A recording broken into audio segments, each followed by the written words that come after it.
I returned to the home we had shared for 5 years and started packing my things. As I looked at the clothes, shoes and gifts I had once carefully picked out for him, all I could feel was disgust. I tossed everything into my suitcase: clothes, shoes, and every last trace of the past. The photos, the gifts, the memories, I threw them all into the fireplace. Flames roared to life, devouring everything in seconds. I watched as the things I once treasured turned to ash, but I felt nothing. Just then, the door swung open. Nicholas walked in, Gwendolyn clinging to his arm. "What the hell are you doing?" His eyes flicked to the fireplace, where the last remnants of our past curled into embers. His brows furrowed. Without looking up, I tossed in one final item: packing, leaving. Gwendolyn let out a laugh, tightening her grip on him. "Nico, she's just putting on a show, trying to make you feel guilty." Nicholas' voice was cold. "Rose, don't waste your time. Burning this crepe is the only smart thing you've ever done. I don't want anything tying us together anyway." With that, he pulled off the ring I had designed for him and tossed it into the flames. I barely spared it a glance before letting out a quiet, bitter chuckle. "Relax. I'm not trying to win you back.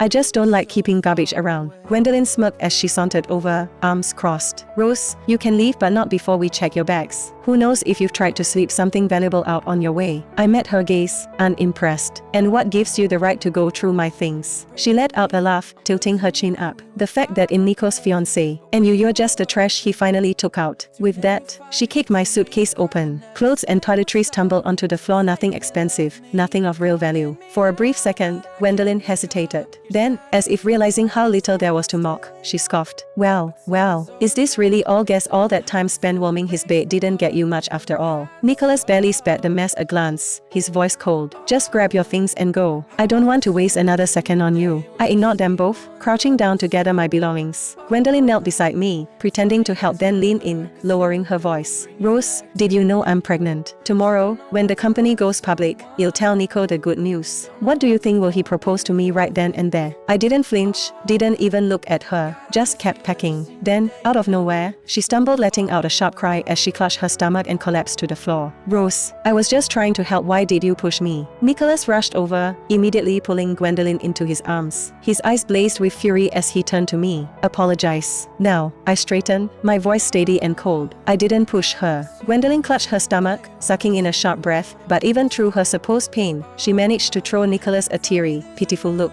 "Nico, my stomach hurts." His anger melted into concern in an instant. He held her tighter, murmuring soothing words, his face full of worry. Then he turned back to me, his expression hardening like stone. "Apologize, Rose. If you think you can get away with this, you're so wrong." I tilted my head, unfazed. "Oh, and what exactly are you going to do?" Nicholas' jaw tightened, his hands trembling with rage. Without another word, he yanked out his phone and started typing furiously. A second later, my own phone buzzed. I glanced at the screen and my stomach dropped. He had sent those so-called intimate photos to industry contacts. The clients' faces were blurred, but my mind was crystal clear. Nicholas let out a cruel laugh. "Still feeling stubborn? Let's see how long you last in this business." I tightened my grip on my phone, a cold, sinking feeling spreading through me. I knew exactly what he was doing. This wasn't just about revenge. He wanted to destroy any chance I had of moving forward. Gwendolyn smirked, her voice dripping with mockery. "Rose, you're done for. Completely ruined. From now on, even a stray dog has more dignity than you." I shot them both a cold glance and turned to leave.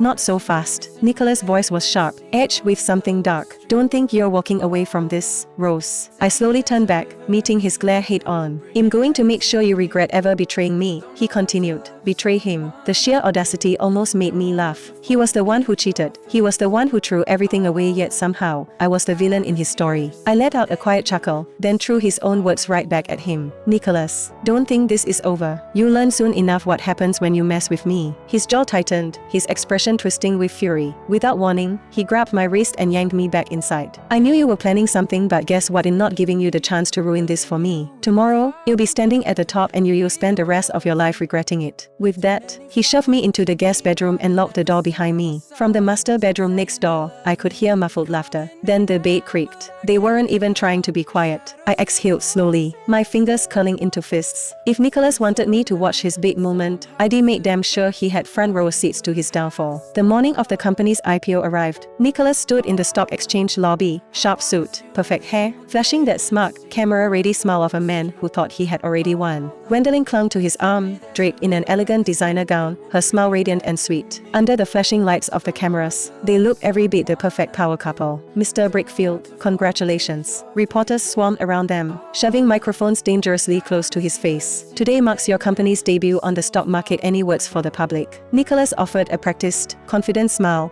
his tone smooth and composed. "This is a historic moment for our company. I want to thank our shareholders, employees and partners for their support. We're committed to pushing forward and reaching even greater heights in the future." Gwendolyn chimed in with a delicate, melodic voice. "Yes, Nico has poured his heart and soul into making this happen. I have no doubt that under his leadership, the company will thrive like never before." The cameras clicked furiously, capturing what was meant to be his crowning moment. Amidst the celebration, whispers spread. Some reporters eyed the two of them with curiosity. The speculation didn't go unnoticed. With a self-assured smile, Nicholas pulled a velvet box from his pocket. The crowd gasped as he revealed a massive diamond ring, sparkling under the lights. Then, in front of the entire press corps, he dropped to one knee. "Gwen, on the biggest day of my life, will you marry me?" Gwendolyn's breath hitched. Her eyes welled with tears as she stared at the ring, overcome with emotion.